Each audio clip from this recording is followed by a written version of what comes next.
They told you attraction is about the right face, the right bank account, the right one-liners. They made you believe that if you just learn enough tricks, send enough messages, post the right photos, suddenly you'll become magnetic. But if that were true, the most talkative, flashy, try-hard people serían the most irresistible. And you know they're not. When you look at real life with honest eyes, you see something uncomfortable and powerful. The people who become dangerously attractive are not the ones doing the most, but the ones whose mind stays calm and centered when everyone else is anxious, reactive, and desperate for attention. The psychological secret that makes you dangerously attractive is not a phrase you say. It is the way your inner world behaves when things don't go exactly your way. Think about it for a second. You've met people who are objectively fine. Maybe not models, not millionaires, not influencers, but there is something about them. They walk into a room and their presence settles the space instead of disturbing it. They look at you and you feel they're actually there, not lost in their own insecurity. They can handle a pause without panicking. They don't oversell themselves, they don't shrink either. When something awkward happens, they don't explode, they don't shut down, they simply respond. You find yourself replaying little moments with them in your mind. The way they held eye contact for just the right amount of time, the way they listened when you spoke, the way they didn't chase or flinch when plans changed. That lingering effect is not random. It comes from a specific psychological posture. They are not ruled by the fear of losing approval. Now put yourself under the microscope. Imagine it's the day of a date or an important conversation. You wake up and almost automatically your mind jumps to them. You check your phone, even though you know there's no new message yet. You rehearse scenarios in your head. You wonder what to say so there are no awkward silences. As the time gets closer, your chest tightens, your thoughts speed up, your body slows down. You sit, you scroll, you overthink. By the time you see this person, your nervous system is already exhausted. Your shoulders are slightly curved forward, your breathing is shallow, your energy is low but jittery. You sit down, and deep inside there is one desperate command.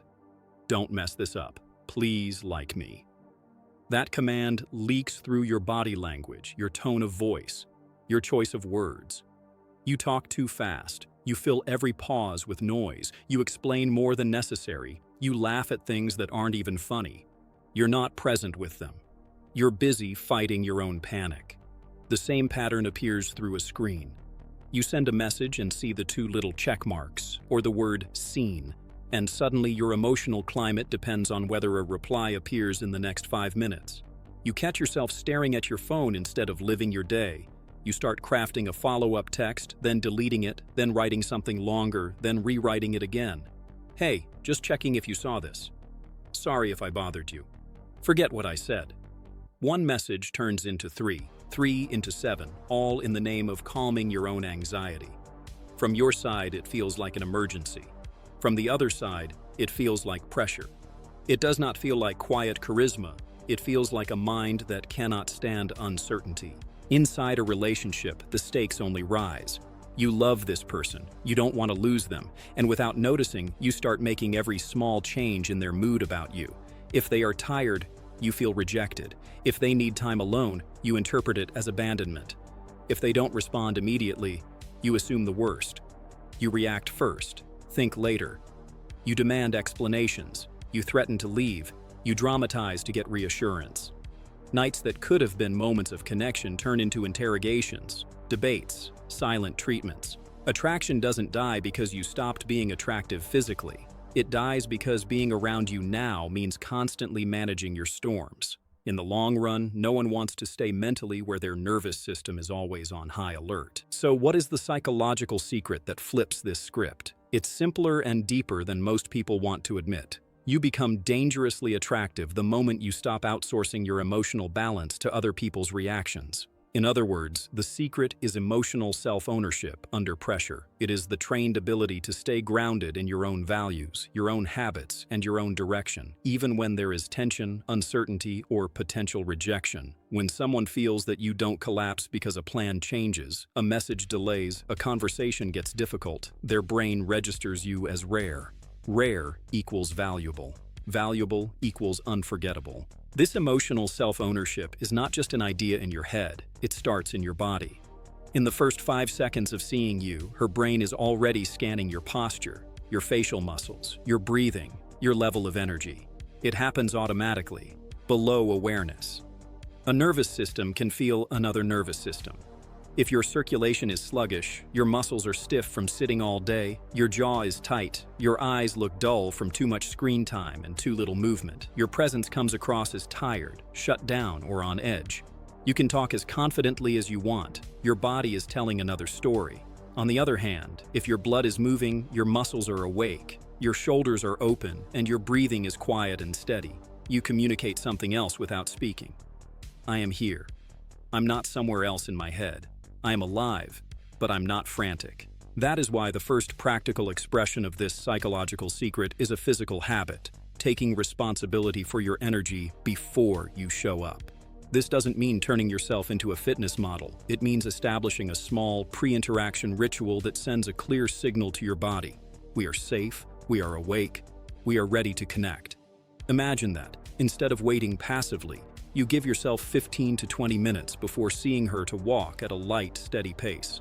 You put your phone away, you let your feet hit the ground in rhythm, you keep your mouth gently closed and let the air flow in and out through your nose in a comfortable way. You're not forcing anything. You're giving your nervous system a path out of mental overdrive. Step by step, your circulation increases, your shoulders loosen, your thoughts leave the worst-case fantasy and return to the present moment. At the same time, you're treating your body with respect. You drink water in small, consistent sips. You add a squeeze of lemon or another natural flavor and a pinch of mineral-rich salt or another natural source of electrolytes so your cells actually use what you drink. This is not a magic potion. It's a simple, practical way to support your energy and clarity. You're sending your system the message, we're not in survival mode, we're prepared.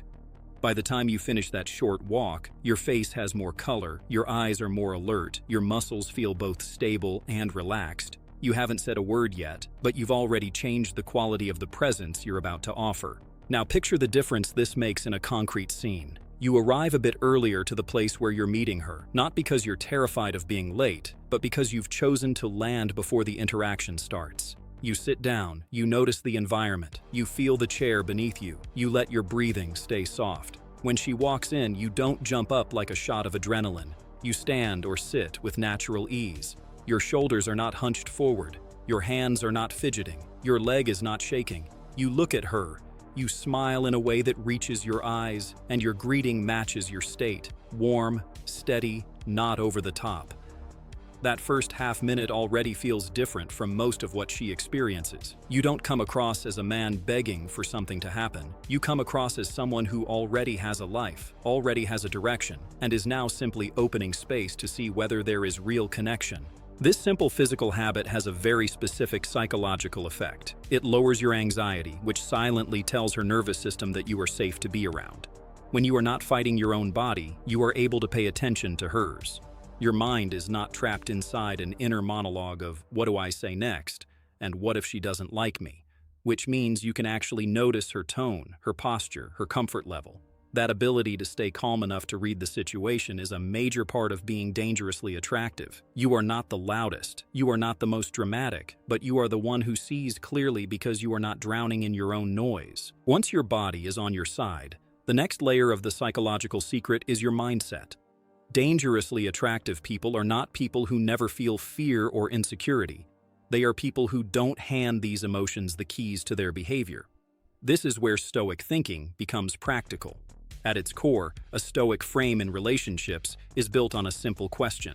What actually depends on me here, and what doesn't? You don't waste yourself trying to control what is outside that circle. You focus intensely on what is inside it. Your habits, your choices, your communication, your boundaries. Take the classic situation where she is late. From a panicked mindset, every passing minute becomes proof that something is wrong with you. You start building stories. She's disrespecting me. She found someone better. I'm being humiliated. You feel anger rising or shame kicking in, and by the time she arrives, you're already in a defensive or attacking mode. From a Stoic mindset, the same minutes look completely different. You feel the discomfort, but you refuse to turn it into a personal tragedy before you have real information. You use the time to breathe, to observe the place, to briefly review what you want from this connection besides being chosen. You remind yourself, her timing is not my identity. My response is. When she arrives, you can still address the delay if it becomes a pattern, but you're not acting from wounded ego, you're acting from self-respect. She may not consciously know the philosophy behind your composure, but she feels the result.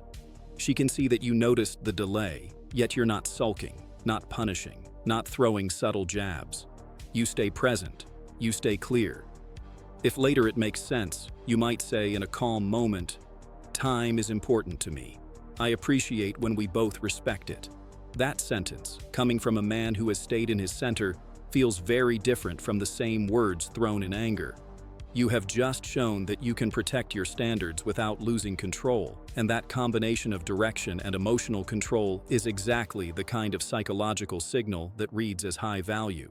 The same inner discipline applies to messages and digital communication. You cannot control when she checks her phone, what mood she's in when she reads your text, or what she chooses to prioritize in her day. What you can control is the intention and the frequency of your messages and how much of your self-respect you sacrifice every time there is a delay. If your entire sense of worth rises and falls with every notification, it will eventually bleed into the way you write. You start apologizing before anything has happened. You start sending 3 messages to correct one. You start joking about being too much while secretly begging her to convince you you're not. From the outside, it doesn't look romantic. It looks like a mind that has abandoned itself. A man who embodies this psychological secret does something else. He writes when he actually has something to share, when he genuinely wants to ask or propose something, not just to make sure he still exists in her awareness. He doesn't perform aloofness. He simply doesn't flood. If a reply takes time, he notices the discomfort in his body and chooses not to feed it with catastrophic fantasies. He turns his attention back to the life he is building, his work, his training, his projects, his friends. If someone repeatedly shows a pattern of low effort or lack of interest, he doesn't chase harder. He adjusts his investment. That quiet loyalty to his own standards creates an unspoken message. I enjoy you, but I don't collapse without you. That message is dangerously attractive because it shows backbone without cruelty. Now we come to the third expression of this secret: how you communicate when you're face to face. You can have a well-regulated body and a grounded mindset, but if your words and your attention don't reflect them, the impact is weaker. The psychological secret here is not about talking more. It's about listening in a way most people never do. It is about being so present in a conversation that the other person feels the rare experience of not having to fight for space. In a world where everyone is broadcasting themselves, someone who can truly receive is unforgettable. Imagine you are on a date, and she starts telling you about a situation that affected her. Maybe a problem at work, a family conflict, or a dream she's been quietly nurturing. Many men will see this as background noise until they can jump back to their own stories or their own agenda. They interrupt to impress, to give advice, to change the subject to something they know more about. A man who lives this psychological secret does something more subtle and more powerful. He gives her his full attention. His eyes meet hers comfortably, then move away for a second and return, like a natural rhythm. His body is turned toward her, not twisted away. His hands are relaxed, not hidden or picking at objects. He is not searching his mind for the next clever remark. He is following what she is actually saying. When she finishes a thought, he doesn't rush to speak over it. He allows a tiny pause. That pause, that moment where he doesn't race to fill the silence, communicates something essential. What you just said matters. I'm not just waiting for my turn. Then, instead of launching into a monologue, he reflects something precise back. It sounds like you've been carrying that by yourself for a long time. Or, I can see how much that project matters to you. Those simple reflections show accurate listening. They show that he is tracking not only the facts, but the emotional weight behind them. This quality of attention creates a sense of safety and intimacy that stays with her long after the date ends. There is also a physical calibration here. He respects personal space. He doesn't lean into her face every second, nor does he sit so far that it feels cold. As she opens up more, he might naturally lean a little closer. If she crosses her arms or leans back, he gives space instead of chasing in. He notices whether she is comfortable with touch, and if there is any doubt, he errs on the side of respect. Consent is not only about big decisions, it's also about micro rhythms. Someone who senses and respects those micro-rhythms becomes deeply trustworthy. Trust and attraction are not opposites. In adult relationships, they feed each other. To see how all of this makes you dangerously attractive, imagine a few different situations. In a daytime date, your pre-ritual has your energy awake and calm. Your stoic mindset keeps your ego from hijacking the moment, and your listening makes her feel genuinely seen.